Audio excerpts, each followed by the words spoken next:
Here we go.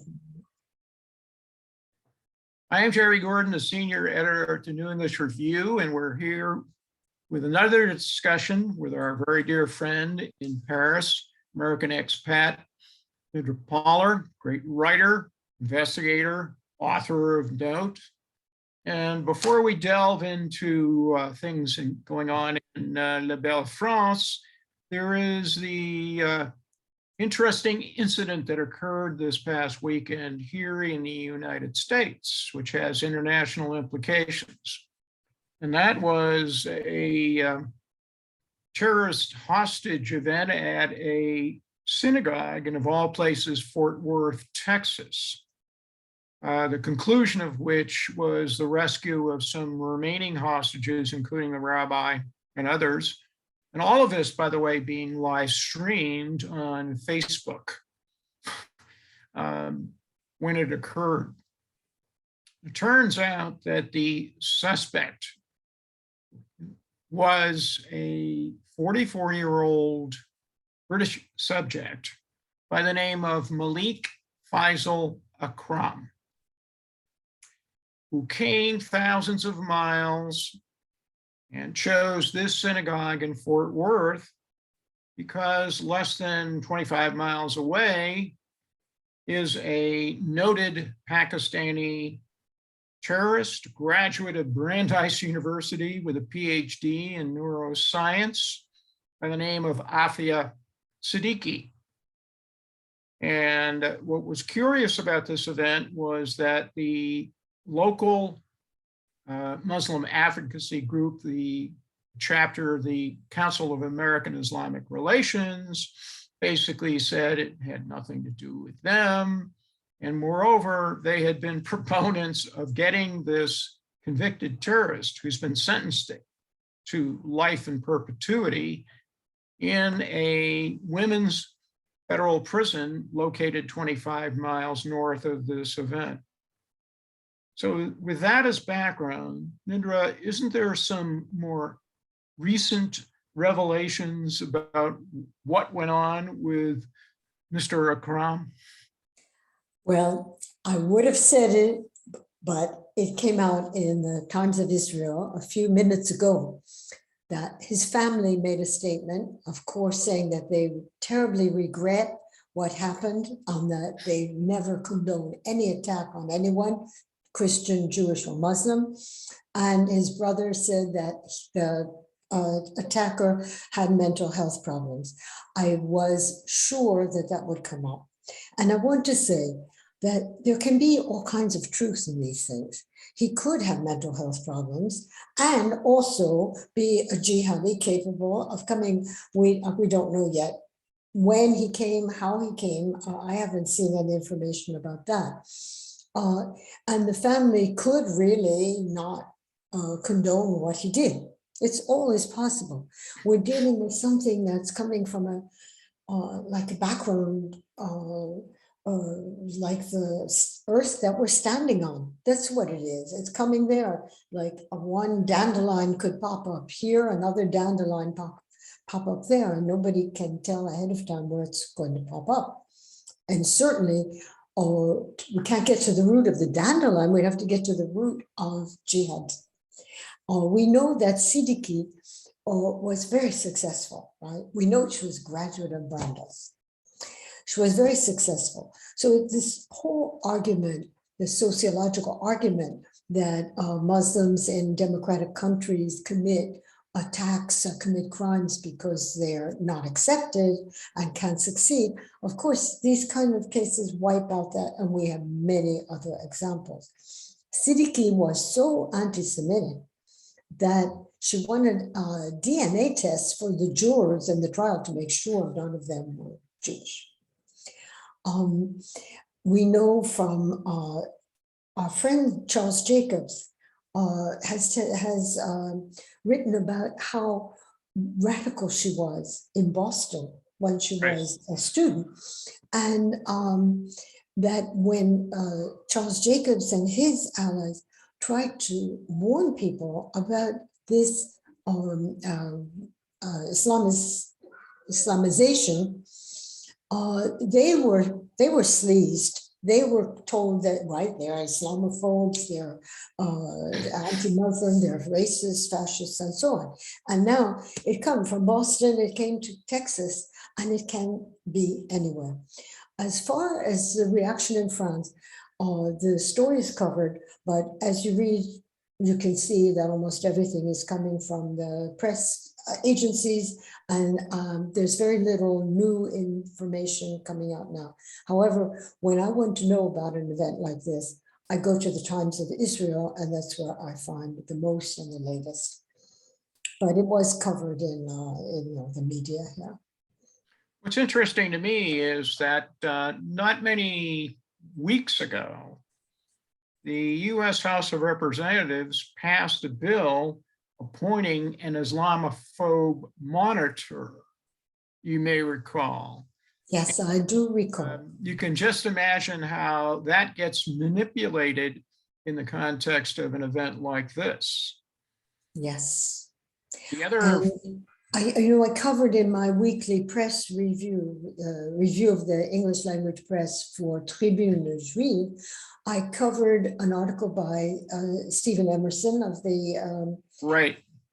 IPT about CARE and about the danger of CARE's relations, their interfaith dialogue, and how the Jewish community establishment was sucked into this and ended up being a cover for CARE. I think in France, people don't even know about CARE and cannot imagine that Islamist organization could reach that level of importance and acceptance from the general community. Well, there's another aspect of this as well. It's interesting that her brother, meaning Afia Siddiqui's brother, Mohammed, who lives over in Houston, basically the first reaction he had is, her brother was not involved. The reason for that is that the now deceased perpetrator, Mr. Akram, had said, I'm her brother. Well, what it really meant was that she was part and parcel of the jihad movement. Yes, because I read that the word he used in Arabic does not mean blood brother, that it means brother in the sense of khaber, in the sense of plus que frère, comrade. Yes, that's the kind of brother. But more information will come out this week, I think. Then we have to mention the FBI representative saying that it wasn't specifically Jewish. Now, what in the world could that be? Some kind of censorship that he imposed on himself. We know that there's been a lot of also working of the FBI with CARE and against Islamophobia and so on. So it just happened in a synagogue, but that was, incidental. And there's already an uproar about that. And that we wouldn't have in France, I don't think. The rabbi at this Reform synagogue in Fort Worth was also apparently heavily involved with relations with the Muslim community. And while I don't take that away from him, one of the phone calls that he may have been urged to make was to a woman rabbi in New York City, asking that she seek freedom for Siddiqui. I didn't see any information about that, so I don't want to give any opinion yet. But anyway, CARE said that they were looking for justice for her. And we get this very often. In other words, there's interconnected criminal attempts to impose jihad, and then in the courts and in the media and in the universities. And of course, the ones that are trying to impose it in the society at large will always say that they're against this kind of violence. but it serves their purpose. And in any case, if they're against it, I don't see them trying to stop it. And you also made a point earlier in our discussion that she was obsessively anti-Semitic. Yes, yes. Did I mention that she won when she was her trial? She wanted them to do a DNA search on all the jurors to make sure none of them were Jewish. Great. What does that remind you about? The Nazis, but I The never make a Nazis. Nazi comparison. I never, ever, ever make a Nazi comparison. Okay. I think it's because she's a scientist that she had that approach. It's very interesting to find a scientist who's also a jihadist. We had some young Algerian engineers working in the nuclear power plant, right? That were, I think they were planning something and they were caught before they did it.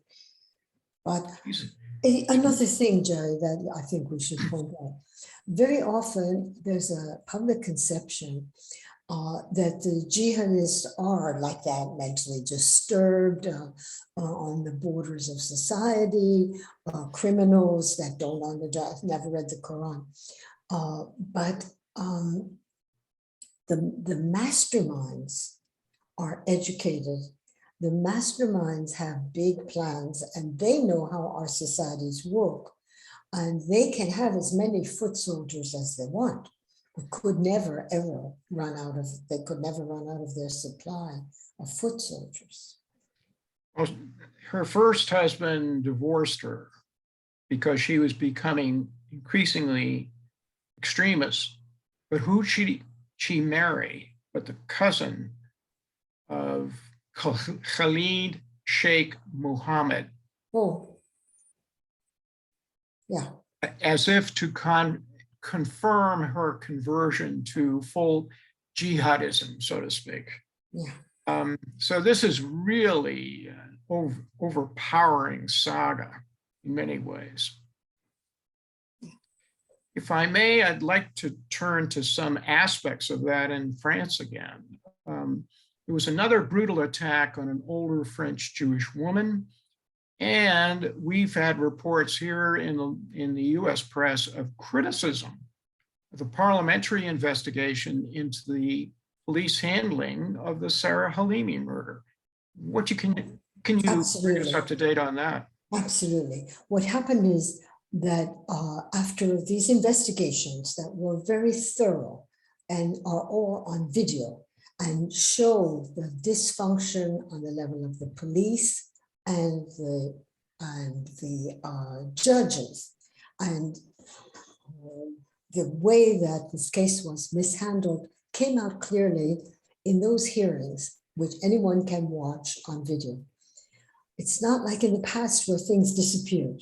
It's right there. But then they have someone who draws up, drafts the report. And it was someone from Macron's party, LREM, that we call LREM. And this was a whitewash. The report overlooked all of the findings that were important of the committee and made a whitewash of it and said that there was no major dysfunction and they could always be improved, but nothing to mention. So the 12 committee members, only 7 voted in favor of accepting the report, and the 5 that did not belong to Macron's party did not vote in favor of it. They gave a press conference and they're starting over again with every kind of effort imaginable, that they will never give up. One hand, this reminded me of the Adro affair, because when we had the first court case, when France 2 sued Philippe Carsanti, as we listened to the hearing, it seemed that justice would be done, and it was kind of exhilarating. And then the judgment came and it was in favor of France 2. And I covered every single one of those trials. It's in my book, Aldura, Long Range Ballistic Myth. And France 2 at that time, and in all the appeals, never gave any evidence to support that fake report of the killing of Mohammed Adur. So in this case, again, you think, oh, well, there's an investigation, and now we're going to get to the bottom of it. And again, they whitewashed it. Now, the rapporteur, the person who drafted the report, she made a very shocking statement. Because the issue was that the police were there. The police came right away because several neighbors called and said there's a woman screaming and something terrible is happening. The police came.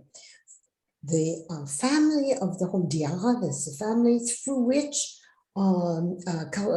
Kobili Traoré came through their apartment, went up onto the balcony and crossed over and broke into the apartment of Sarah Halimi. The police had the key to that apartment.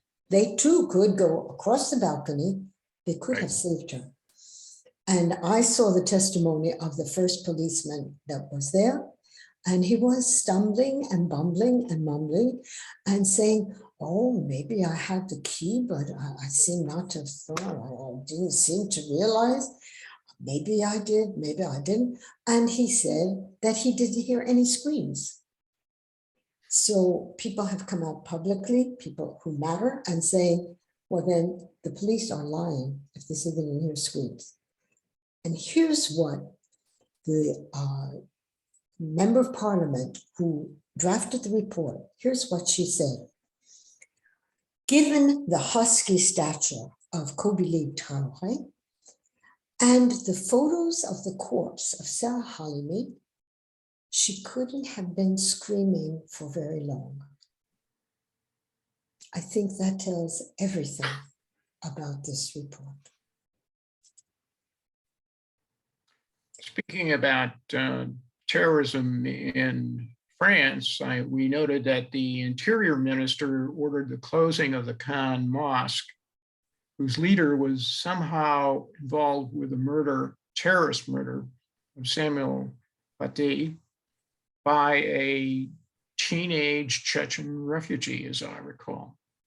The only connection that I have seen reported about that is that he was close to Barak City and then the Collective Against Islamophobia, two organizations that were banned after the murder of Samuel Paty because they were inciting to murder.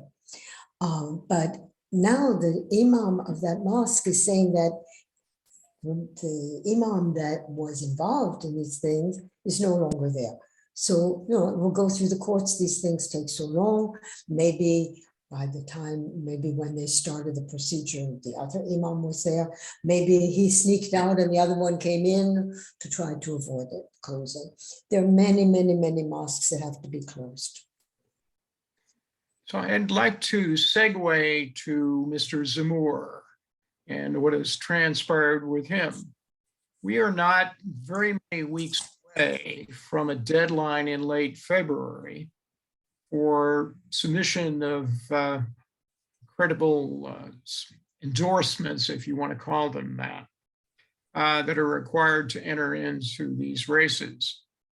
But what has gone on with Mr. Zemmour, who's been roundly castigated and in many ways has shot himself in the foot repeatedly? He repeatedly shoots himself in the foot. Maybe there's another position for him, shooter in the foot instead of president.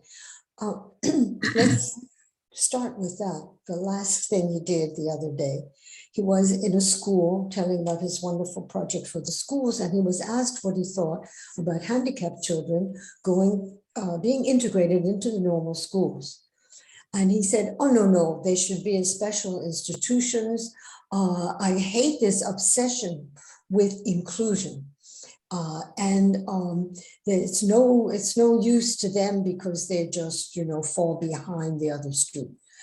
It was such a shot in the foot that several of his advisors must have immediately called him and told him to backtrack, and he backtracked twice, but it's done, it's said. And this is very frightening because it shows, well, frightening is perhaps not the word, maybe revealing. it shows something that's going on behind the front of Zemmour. A kind of, will to power and a kind of hatred of the weak. But today, in this day and age, to say that handicapped children should not be integrated into the schools, and everyone knows that heavily handicapped children that can't handle the school aren't. It's the children who can handle it that weren't integrated, and now it's only started. So we'll go for the endorsements. It's widely believed that he could get the 500 endorsements because anybody that polled as high as he's polling, he's now at 12, 13. The general feeling is that he should be allowed to run. However, it might be a way for him to sneak out because I don't know if he has the money to run.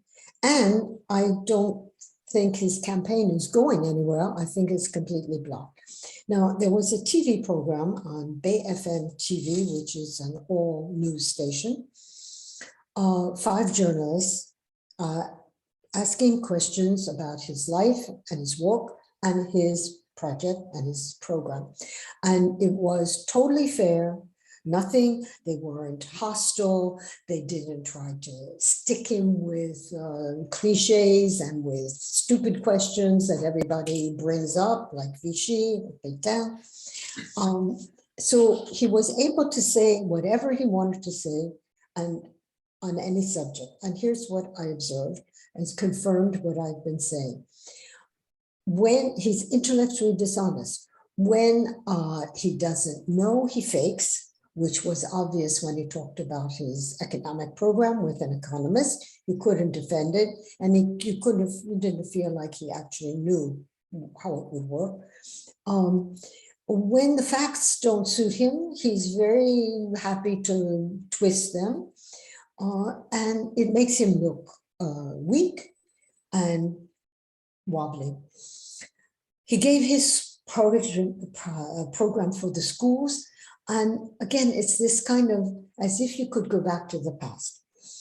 His vision of how you would govern is dictatorial, because when he proposes something, you can tell that he hasn't ever imagined that there are other forces involved and they would also have a say.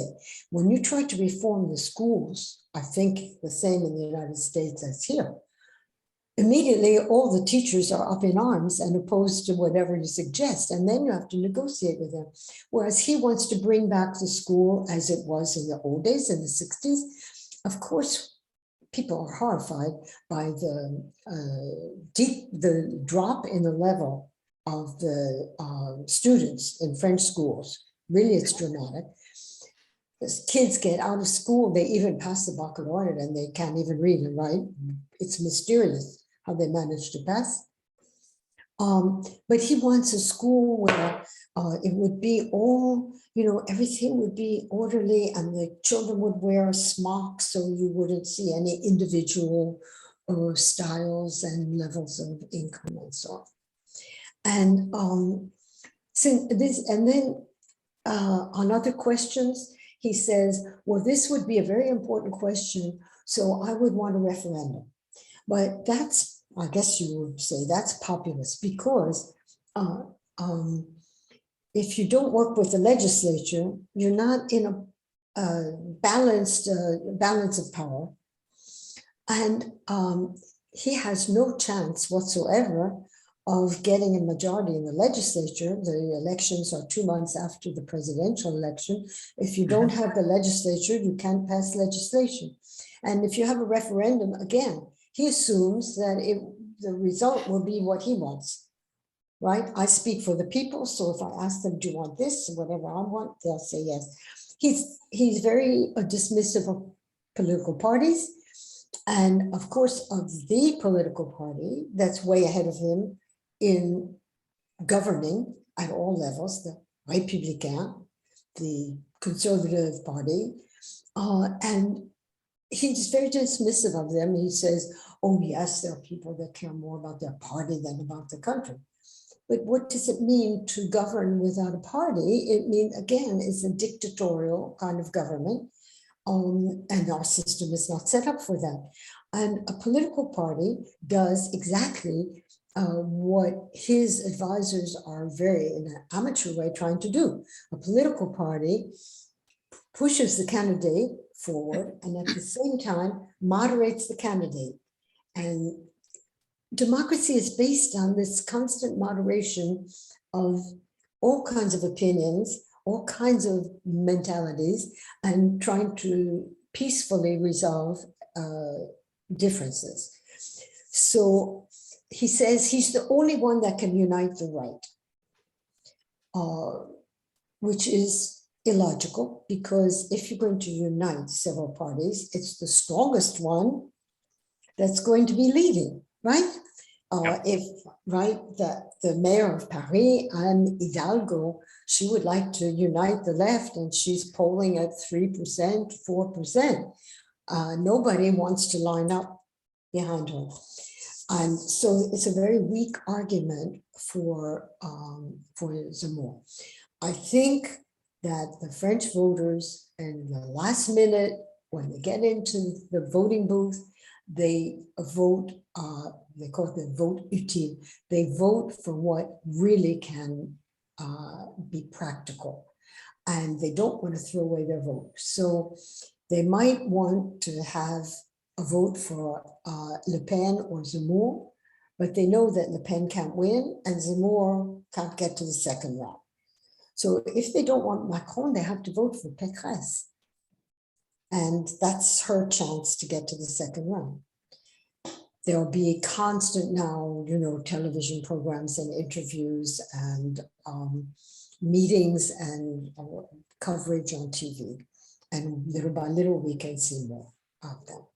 But it's important for me to have an honest evaluation of Eric Zemmour, because he is Jewish and because he claims to be the one that is going to save France from Islamization. We know his Jewishness is very variable, whether it's useful to him or not, but we never saw him around in the early 2000s defending the Jews of France, for example. And he believes that it's more important to have a French identity than a Jewish identity. And he's rather sometimes indifferent to Israel. He's hostile to dual citizenship, which is very important for French Jews that make Aliyah, because they need and want to keep their dual citizenship. So we'll watch as things go. I would say his campaign is stagnating, and these shots in the foot are not helping. So very briefly, in terms of the competition coming up for the presidential race in April, you've got Le Pen, but she doesn't seem to be moving back to position she had previously. And then you've got the first woman who lead the center-right party, Pécresse, and you've got— I wouldn't describe it as center, it's right and center-right. Now, afterwards, then you're going to end up saying Le Pen and Zemmour, they'll call them extreme right. It's a different situation today, but it's a mistake to think that Pécresse is not strong on questions of immigration, protection of the frontier, citizenship, French identity, law and order. She's very strong on those things. So I would call it right and center, and then the others, I would call them marginal right. Okay. Marginal right. That's what would suit me. Well, yes. It states we've got another issue. It's called dealing with the pandemic, and the handling by the Biden administration looks like it's in pieces at this juncture. The only saving grace might be a gift of rapid tests sent by mail to every American household who wants to use them. But in all seriousness, The handling by Macron has apparently been fairly deft, and this is notwithstanding some of the complaints and riots against aspects of it, but it seems to be a lot better than here. And it seems to be also a lot better than some of the other major EU countries, and by a darn sight. And is that the case? Is that case reflected in the polling in France? Strangely enough, I would say yes. Why is he polling at 27 steadily and polling almost all the time as winning in the second round? And at the same time, you get, it's not just the crazies and the anti-vaxxers. Practically everybody is criticizing the way it's being handled, which is normal, logical, because we're faced with something that nobody can handle. So they do their best and they get very little credit for it when it's, but if you look objectively, I would say that in France, one of the best things about the way it's been handled in France is that it's been rather steady and with a light hand and adapting as we go along, and trying to avoid the measures like the lockdown that was necessary at the beginning. The aim here is always to get a very high level of vaccination, and that's been working. We're now getting to a high percentage of people with the third dose, and protecting the very vulnerable, improving, of course, the care of people that do have to go to the hospital, and trying to keep the hospitals from being overloaded. And we have not had some of the terrible things that I saw at the beginning. For example, at Maimonides Hospital in Brooklyn, I saw a picture like of a broom closet filled up with corpses in bags, right? Body bags. And so we have avoided the worst shocks. So some of the European countries that had a lot more zigging and zagging, and suddenly they decide to make vaccination mandatory for everyone, which the French will not do and don't want to do, won't do. They have other ways to get people to get vaccinated, is to make it so they can't go to the cafe. If you can't go to the cafe, that's serious. So a young person I know very well said, oh, that was really intelligent. You know how French people are. If you say, no, you have to get vaccinated because you might die and you might cause other people to die, the French are going to say, oh, there's more to life than dying and living.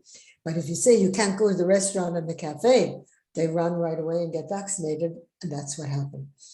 So I would say under it all, yes, this is being appreciated.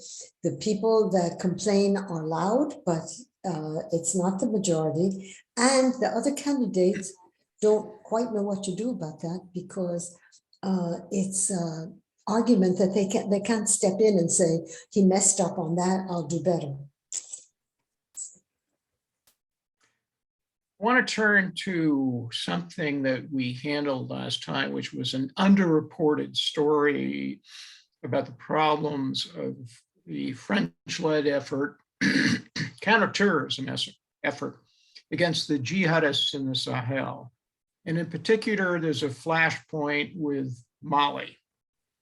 There was a coup recently, and in fact, the leader of the coup, a military guy, called in, of all people, those little green men from Mr. Putin, the so-called Wagner group. And that has caused division within the so-called Takun force that was Takuba force that was comprised of a lot of folks in the EU and others. Yeah, special forces from 14 EU countries. Yeah. So what is really going on there, and how has Macron handled that? You know that Ibrahim Keita, the former president, died today Yes. or yesterday, right? Yep. This has been a terrible problem, and it's been open, it's been reported. After the coup, the French said, if you're going to make an Islamist government, we cannot pursue this operation. The French wanted to go in there and stop the jihadis that were on their way to Bamako. Every time we try this way, or democracies try to go into a failed or failing state and protect our own interests, whether it's Iraq, Libya, you can name all the examples, it doesn't work because they go in and for a while, maybe some of the people are relieved by their presence and others are troubled by it.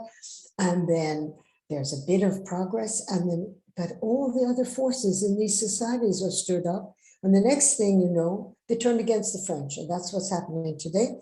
And they're also turning against their neighboring African countries because the ECOWAS put sanctions on them after they announced that they were delaying the elections, promised in February and now resume maybe 4 years from now. Little parentheses, Sudan, that you know so much about.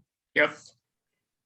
The brutal leaders of the coup in Sudan got forgiven by whom? In order to get them into the Abraham Accords. So maybe these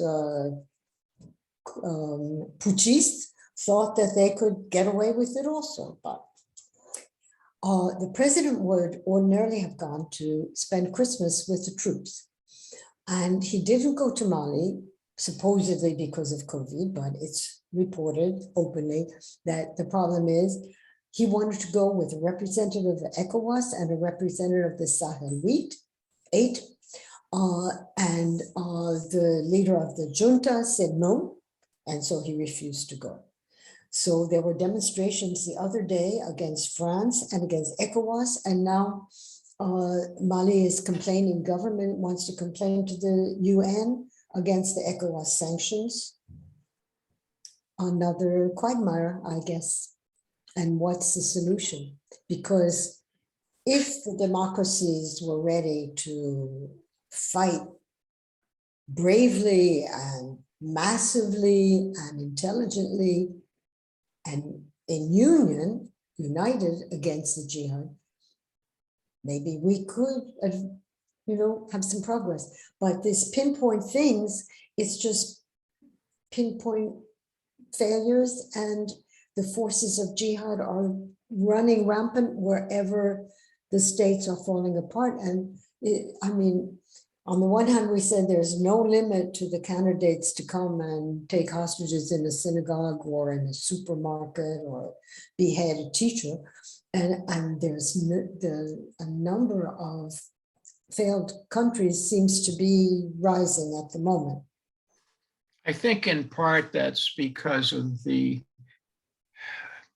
fall of whatever government you want to call it in Afghanistan, and the reinvigoration essentially of the Taliban, Al-Qaeda, and ISIS, who are warring parties over there. There's an interesting statistic that's been compiled and released this past week that showed ISIS that we all thought was kiboshed. We didn't think that.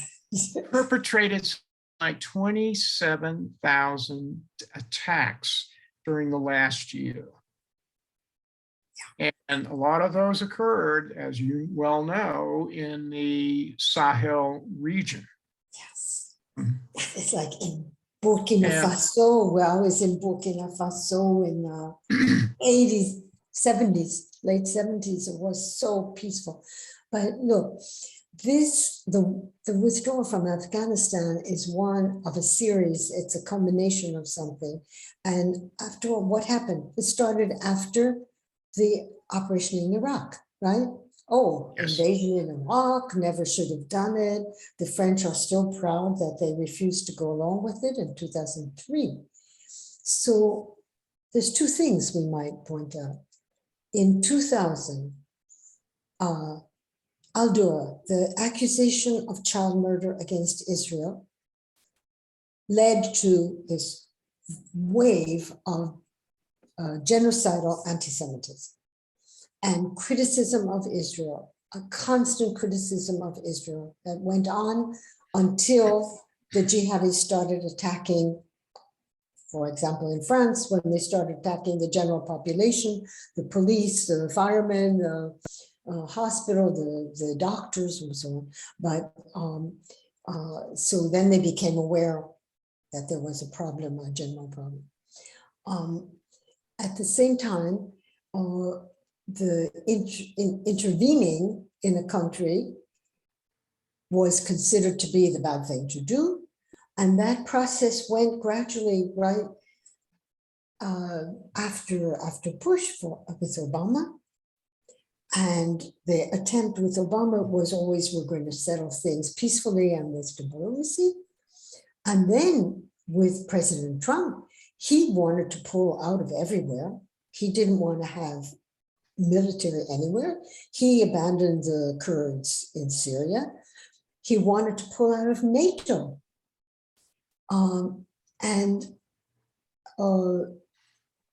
He was the one that negotiated the defeat in Afghanistan and turned over Afghanistan to the Taliban.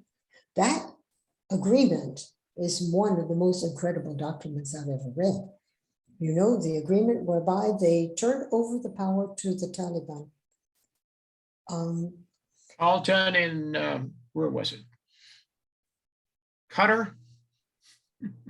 Or was it in? I think, I described it. It reads like it was done on the kitchen table with a bunch of mafiosi standing over them. It's written like a rag. I can't give you the exact name of it, but it's just incredible. It's with the Islamic Republic of Afghanistan, but we don't recognize it. But anyway, it gave the power to. That's why Bolton left the Trump administration. So it was a year before the withdrawal, or a year and a half before the withdrawal.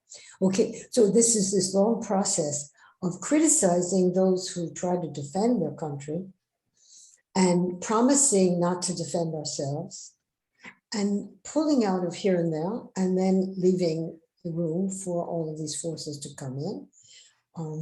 And then we go back to Zemmour, because Zemmour wants to pull out of NATO. Zemmour said, why do we need NATO? There's no more Soviet Union, nothing, and it makes us dependent on the United States. He wants to be closer to Russia and further away from the United States. Also, he's against children learning English in school. And he's proud not to speak English. Anyway, to go back to that, so what's the next president of the United States going to decide about that? The Europeans have taken note that they can't count on the United States, but you know, Jerry, you know much more than I do about military things. You can't improvise a huge military to deal with this problem. It's the United States that has a military. So in a way, it's a question of strategy. It's a question of what are the thinkers going to be able to do so that the United States one day picks up again this responsibility. Well, talking about that, the problem of the day is a combination of the fact that Mr. Putin may have bit off more than he can chew with these threats against the Ukraine and his less than secret desire to resurrect the so-called USSR borders. And by that, I mean absorbing Ukraine, not only Ukraine, but also Right. Poland, when you think about it, and of course the Baltic states. Yeah, yeah. Among others. Isn't it incredible that after all that Russia has gone through in the 20th century, that they would think of nothing better in the 21st than to cobble together again a sort of Soviet Union and get into another cold and hot war. When you look at China, China seems to be a potential really big military threat, but look at what China did economically. Russia's done nothing. Well, the GDP of the Russian Federation is, I think, less than that of the state of California.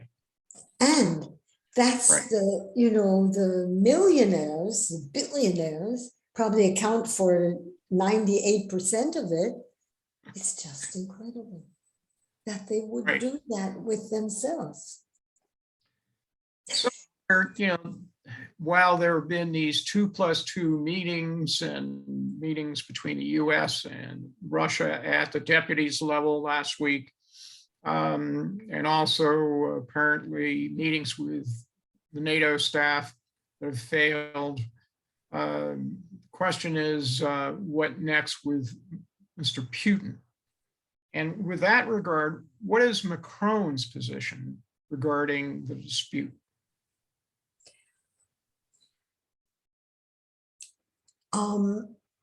I would say, I can't sum it up in a few words.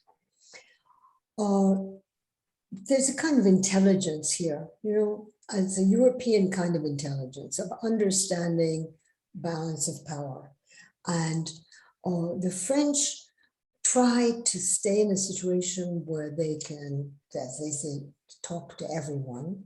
They always try to get a diplomatic solution. I think they seem to be more aware, of how you develop a strategy to get some kind of advantages and avoid war.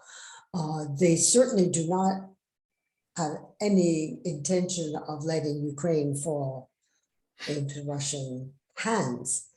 I would assume they work closely with the United States on this. The other issue is Mr. Macron has fashioned some bilateral relations with Israel, particularly as regards the US-EU3 Iran nuclear talks, which seem to be going nowhere. And as referenced by Prime Minister Bennett and his defense minister about a plan B, which might mean some kind of military activities. The realism behind that. You know what they secretly plan B is? They just wish that Israel would do it, get it done. And then afterwards they might say, oh, that was maybe a bit too harsh, but still. Yeah, the difference from 2015, first of all, the people, the general public isn't very interested in this. There's been very little coverage of the Vienna talks. Yep. But there's enough information to know that they are not fooled by Iran and they don't think it can work, and they're not pushing in any way for a compromise. When statements come out once in a while, it looks a bit hopeful, things are looking, maybe we can get an agreement. Usually the French will come out and say, the French, Le Drian, the Minister of Foreign Affairs, will say, no, the progress is too slow. It's becoming impossible to revive the agreement. There are too many things that happen. It just can't work. That's the position that I hear coming out of France. And the French, in 2015, the French wanted a tougher agreement. It was Obama who wanted to push through that impossible blind agreement. Yes.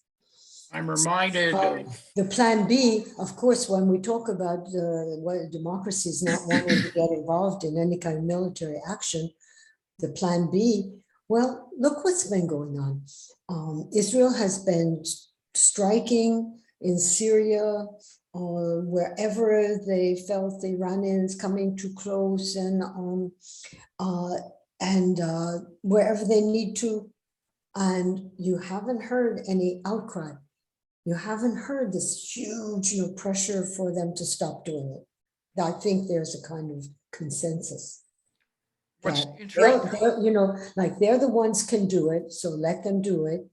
And we'll try to negotiate, but we know it won't work. That's what I feel is happening.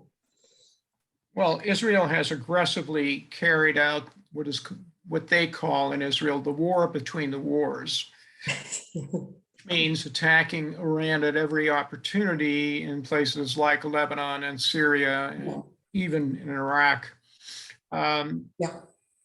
And that would make more sense to escalate that rather than do a full-up attack on the nuclear facilities at this point in time.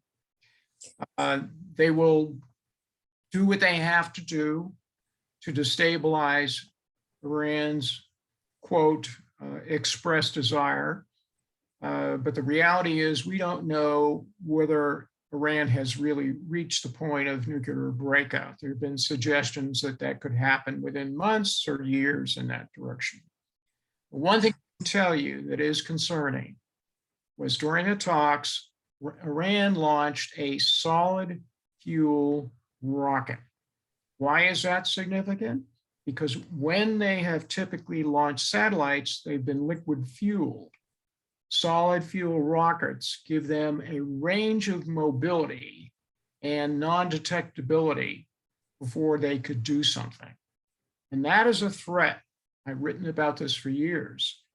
That is directed at Europe because of the range of those rockets and their ability to essentially launch them from railway cars, silos, backyards in that regard. Yeah.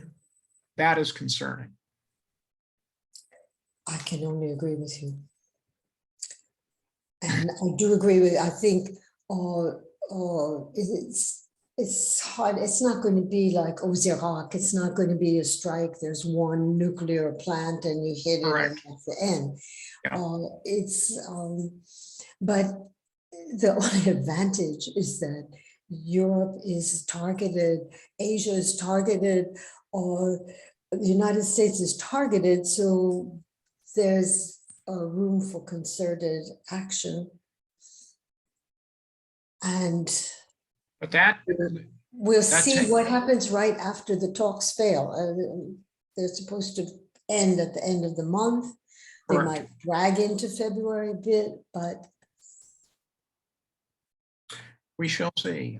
On that our note, we would like to thank you very much for another brilliant roundtable discussion about a whole bunch of issues affecting the US domestically, you all in France, and of course our dear friends in Israel proper. Well, as you can see, if the jihadi could come from the UK to a little tiny synagogue in a suburb of Dallas, then we're all involved. But I think we can end each conversation with, we'll see, on verra bien. Very good. Thank you again, Nidra. Okay, see you next month. Yep. Oh, no. What?